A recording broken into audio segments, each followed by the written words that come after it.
परम आदरणीय अध्यक्ष महोदय रावत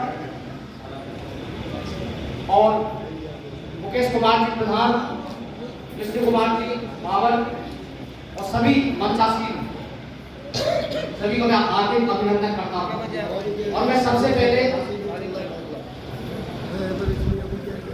कोली समाज जागृति संस्थान भरतपुर के अध्यक्ष महोदय श्री रूप सिंह जी, उनकी पूरी टीम को मैं बहुत बहुत धन्यवाद देता हूँ कि उन्होंने मुझे इस कार्यक्रम में बुलाया है।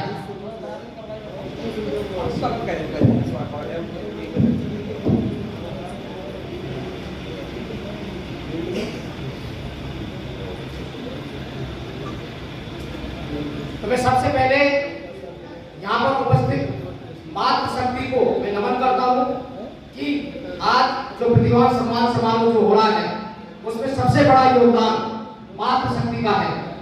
मैं उनके लिए सभी से निवेदन करूंगा कि जो मातृशक्ति यहाँ पर जो उपस्थित है उनके लिए तालियां बजाएं सब लोग। और यहाँ पर उपस्थित मेरे प्यारे विद्यार्थियों, छात्र और छात्राओं, जो हमारे समाज के, हमारे देश के भविष्य हैं, मैं सभी को बहुत बहुत हार्दिक शुभकामनाएं देता हूँ, क्योंकि वो हमारे समाज के, हमारे देश के भविष्य निर्माण करता है। और विशेषकर मैं हमारी बालिकाओं को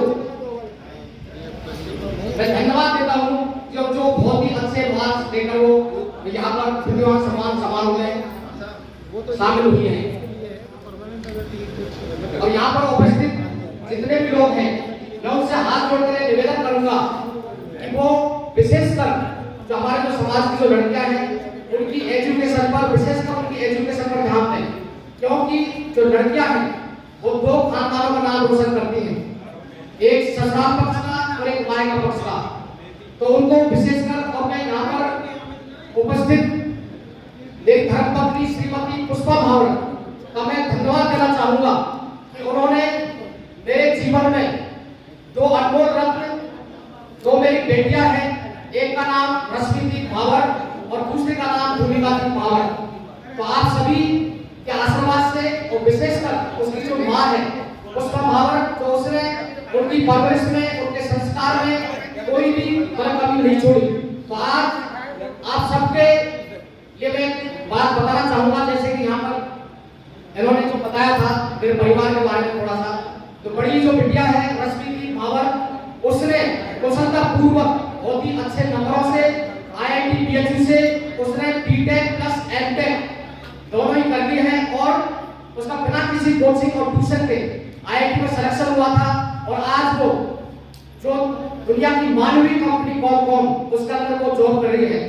तो मैं एक बात तो यहाँ पर बताना चाहूंगा कि जो लड़कियां क्या नहीं कर सकती, आज हमारे देश की सरकार ने मिलिट्री के अंदर भी उन्होंने NDA के थ्रू भी रिजर्वेशन जारी कर दिया है। तो मैं विशेषकर मैं बार-बार ये बोलना चाहूंगा यहाँ पर, विशेषकर लड़कियों की एजुकेशन के ऊपर आप ध्यान देंगे तो वो पर आने वाले समय में हमारे समाज का जो बदलाव निश्चित रूप से होगा। और मैं एक बात और कहना चाहूंगा यहाँ पर कि जो मेरी बड़ी वाली जो लड़की है रश्मि भावर, उसका जो कॉलकॉम में जो कंपनी लगी है उसके लिए आप सभी लोग तालियां बजाएंगे। उसका अभी जो एनुअल जो पैकेज है वो मैं आपको इसलिए बता रहा हूँ कि ये नहीं कि मैं उसके बारे में मतलब बढ़ चढ़कर ऐसे बता रहा हूँ, क्योंकि यदि आप पढ़ेंगे IIT में जाएंगे, NIT में जाएंगे तो वहां पर आपको बहुत अच्छा खासा आपको पैकेज मिल सकता है। और छोटी जो बिटिया है उसके 10th के अंदर 94% और 12th में 95% और जेई जो IIT जो एग्जाम कराती है उसके अंदर 98.8% और CUET के अंदर 98.8%। और वो लड़की पढ़ने के अंदर बहुत ही एवरेज भी पढ़ने के अंदर आप एक चौथी क्लास तक आप एक डिसाइड नहीं कर सकते कि वो लड़की आगे जाके कुछ कर सकती है। जब हम उसको पढ़ाते थे तो A for एप्पल या कैसे कंप्यूटर वो उसका 20-25 बार हम ट्राई करते थे तब जाकर वो लिख पाती थी। मैं आपको उसका एक वाक्य सुनाना चाहूंगा। जब स्कूल के अंदर पेरेंट टीचर मीटिंग होती है तो वहां पर उसकी टीचर ने मुझे बुलाया कि आप कैसे पता हो, तो आप इस बच्ची के ऊपर बिल्कुल ध्यान नहीं देते हो और ये पढ़ने में बहुत कमजोर है। तो मैंने उस टीचर से यही कहा कि पेरेंट टीचर मीटिंग में मुझे आज के बाद कभी बुलाना मत, बार में जब लिखती है तो हम इसको अप्रिशिएट करते हैं, इसको शाबाशी देते हैं। जब ये ट्राई करती है तो आप उसको शाबाशी दीजिए। जो उसका चौथी पांचवी क्लास में उसका एकदम चेंज हुआ, पर वही बच्ची क्लास का अंदर फर्स्ट और सेकंड रैंक को लाने लगे। आज उसी स्कूल के जो प्रिंसिपल होते हैं वो बोलते हैं कि ईश्वर ने आपको बहुत ही मतलब दो बेटियां दी हैं, वो अनमोल रत्न है जो कि हमारे स्कूल का नाम रोशन कर रही है। तो मैं आप सभी से ये निवेदन करूंगा कि आप सब लोग अपनी विशेषकर कहूंगा कि बच्चों को पढ़ाएं और उनको, क्योंकि वो दो खानदानों का नाम रोशन करती है। तो कभी भी कोई भी बच्चा जन्म से कमजोर या होशियार नहीं होता है। कई बार जो हमारे जो पेरेंट्स हैं आज का हम देखते हैं कि कोटा के अंदर बहुत सारे बच्चे एवरेज 15 से 20 बच्चे हर साल सुसाइड करते हैं। उसका कारण क्या है? कारण हम देखते हैं कि बच्चों से ज्यादा जो कंपटीशन है वो पेरेंट्स के अंदर है। बच्चों से ज्यादा जो है पेरेंट्स के अंदर कंपटीशन। अभी आपने कुछ साल आपने पढ़ा होगा कि ऑस्ट्रेलिया के अंदर एक लड़की जिसके 96% थे उसने सुसाइड कर लिया। एक चेन्नई के अंदर एक लड़की थी उसके 97% थे, उसने सुसाइड कर लिया। उसका कारण क्या था? क्योंकि पेरेंट्स जो है वो बड़े चालाक है आज के टाइम में। वो ये देखते हैं कि उस जो मेरा मित्र है उसके बच्चे के 98% आए हैं, उसके 99% आए हैं, उसका 100% आए हैं। फिर वो बच्चे को डांटते हैं कि तेरे 97 क्यों है, उसके 99% आए हैं। तो बच्चा डिप्रेशन में चला जाता है, स्ट्रेस में चला जाता है। और मैं आपको ये बोल रहा हूं यदि किसी के आज के टाइम में 40% है और किसी के 98% है तो परसेंटेज कोई मायने नहीं रखते। 98% का मतलब ये नहीं कि कल फ्यूचर के अंदर वो सफल होगा, और जिसका 40% है वो फ्यूचर के अंदर सफल नहीं होगा। ऐसे बहुत सारे उदाहरण हैं। आप जब स्टोरीज आप पढ़ेंगे तो बहुत सारे कलेक्टर हैं, आईएएस ऑफिसर हैं, बहुत सारे, क्योंकि यहाँ पर मंच पर हम ज्यादा टाइम नहीं दे सकते।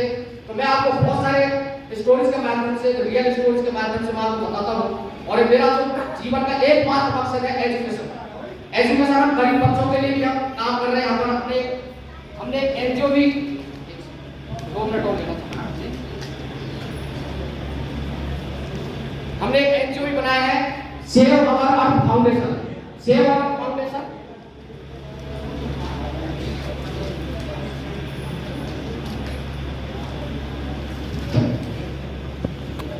तो हमने एक एनजीओ बनाया सेव अवर फाउंडेशन। तो हम साथ में मेरे हाथ में बुक देख रहे हैं आप। इस बुक का नाम है ये मोटिवेशनल बुक। ये इसके अंदर लगभग 60 मतलब 60 पेज है। या पूरे देश भर के अंदर हजारों की तादाद में निःशुल्क दे चुके हैं। अब हर जगह देश के हर जगह हर कोने में इसका हार्ड कॉपी के रूप में पहुंचाना संभव नहीं है। इसलिए हमने हमारी जो NGO save our earth foundation, यदि आप गूगल के अंदर उसको सर्च करेंगे, मैं फिर से बोल रहा हूँ सेव अवर अर्थ फाउंडेशन, तो उस पर आपको एक बुक की सॉफ्ट लिंक मिल जाएगी। वहां पर कई लोग मेरे से कहते हैं कि दीपराव जी हम आपकी इस मिशन के अंदर कैसे सहयोग कर सकते हैं, कैसे सहयोग कर सकते हैं। दिल्ली से हमारे मित्र आए थे जयपुर के अंदर, मैंने उनके 50 कॉपी हार्ड कॉपी दी थी 50। तो मैंने कहा दिल्ली में उनको बांट देना। तो उन्होंने मेरे से कहा कि मुझे केवल आप एक सॉफ्ट कॉपी दे दीजिए, मतलब एक हार्ड कॉपी दे दीजिए। दिल्ली के अंदर मैं फोटो कॉपी कर मैं बहुत सारे बच्चों को एक कॉपी बांट दूंगा। लेकिन अभी क्या देश का हर कोने में हार्ड कॉपी नहीं पहुंच सकती, इसलिए हमने हमारा जो एनजीओ सेव अवर फाउंडेशन उस पर हमने इसकी सॉफ्ट कॉपी वहां पर अवेलेबल है। यदि हमारी शिक्षा के मिशन में आप भी साथ देना चाहें तो वहां पर जो गरीब बच्चे हैं वहां पर आप चाहें तो इसकी हार्ड कॉपी के रूप में आप उसको फोटो कॉपी करके उसको दे सकते हैं या तो लिंक उसको शेयर कर सकते हैं। तो मेरा कहने का मतलब यह है कि आप यदि कोई भी बच्चा कमजोर नहीं होगा, मैं आपको एक कहानी सुनाने के बाद में यहाँ पर मतलब अपना स्थान ग्रहण करना चाहूंगा, क्योंकि मेरे पास बहुत सारी मतलब स्टोरीज हैं। मैं आपको एक धारावी बस्ती के अंदर एक औरत थी। देखिए मातृशक्ति के अंदर कितनी ताकत है। मातृशक्ति यदि माँ यदि चाहे तो किसी भी बच्चे की लाइफ को बदल सकती है। किसी बच्चे, चाहे वो कितना भी कमजोर हो। तो आपने थॉमस एडिसन की भी आपने स्टोरी सुनी होगी, तो मैं थॉमस एडिसन की यहाँ पर स्टोरी सुनाना चाहूंगा। तो पढ़ने के अंदर वो इतने कमजोर थे तो उनके जो टीचर ने एक लिफाफे के बंद एक लेटर लिखा और उस टीचर ने उससे बोला कि इस लिफाफे को आप अपनी माँ को दे देना। जब उसकी माँ ने उस लेटर को पढ़ा, तो उसके अंदर लिखा हुआ था कि आपका बच्चा पढ़ने का इतना कमजोर है, हम तो क्या दुनिया का कोई भी टीचर इसको नहीं पढ़ा सकता। उस मासूम से बच्चे ने उसकी माँ से पूछा कि माँ इस पत्र के अंदर, इस लेटर के अंदर क्या लिखा हुआ है। लेकिन माँ की शक्ति देखिए, माँ ने उन्हीं शब्दों को मतलब दूसरे लेटर के अंदर लिखा हुआ है कि वो आपके जो टीचरों ने लिखा है इसके अंदर कि आपका बेटा इतना होशियार है, इतना टैलेंटेड है, मतलब हम इसको नहीं पढ़ा सकते और यहाँ तक कि इसको दुनिया का कोई टीचर नहीं पढ़ सकता, इतना ये टैलेंटेड है। इसलिए फिर उसकी माँ ने उसको पढ़ाया। और आप थॉमस एडिसन के बारे में जानते हैं, तो सब लोग। अब एक धारावी बस्ती का एक कहानी और सुनाना चाहूंगा बिल्कुल। तो वहां पर धारावी बस्ती मुंबई का तरह आप सब लोग जानते हैं, वहां पर बहुत ही निम्न स्तर से बहुत ही गरीबी में लोग जीते हैं। वहां पर जीते हैं। तो एक औरत 3 महीने की मतलब गर्भावस्था में थी, 3 महीने की, उसका पति गुजर गए थे। तो जब बच्चा हुआ, जब बच्चा हुआ एक मतलब लड़की हुई थी उसके अंदर, तो उस औरत ने ठान लिया कि मैं इस बच्ची को मतलब पढ़ा लिखा कर इसको डॉक्टर बनाना चाहूंगी, इसको।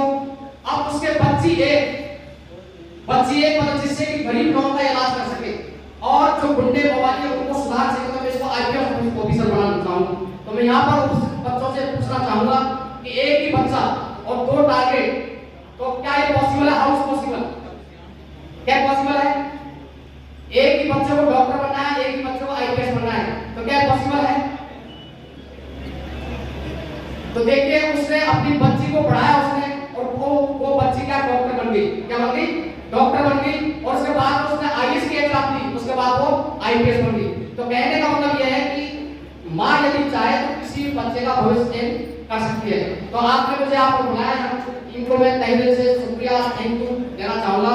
और मैं आपसे सबसे फिर से निवेदन करूंगा, क्योंकि यहाँ पर मंच पर और भी वक्ता है जो आप ज्यादा समय नहीं दे सकते, देश के किसी भी कोने में, किसी भी मोहल्ले में, किसी भी कॉलोनी में आप मुझे मोटिवेशनल स्पीच के लिए बुला सकते हैं। क्योंकि बहुत सारे जो दूसरे जो अदर कास्ट है वो पर मोटिवेशनल स्पीच को जो आप गूगल पर सर्च करेंगे, बहुत सारे जो नाम है, मेरे को यहाँ पर नाम नहीं लेना चाहूंगा इस मीडिया के माध्यम से, लेकिन आप गूगल में जब सर्च करेंगे तो उनको पैसे देकर बुलाते हैं। तो एक घंटे के 10-20 हजार रुपए ले लेते हैं, यहाँ तक कि ज्यादा ले लेते हैं। लेकिन मैं जो बातें कहता हूँ कोई लोग वो भी कहते हैं, लेकिन मैं निःशुल्क सेवा देने के लिए कहीं भी किसी भी जगह आप मुझे याद रखेंगे। समाज के लिए मैं हमेशा सर्वोत्तम, विशेषकर एजुकेशन के लिए। आपका धन्यवाद।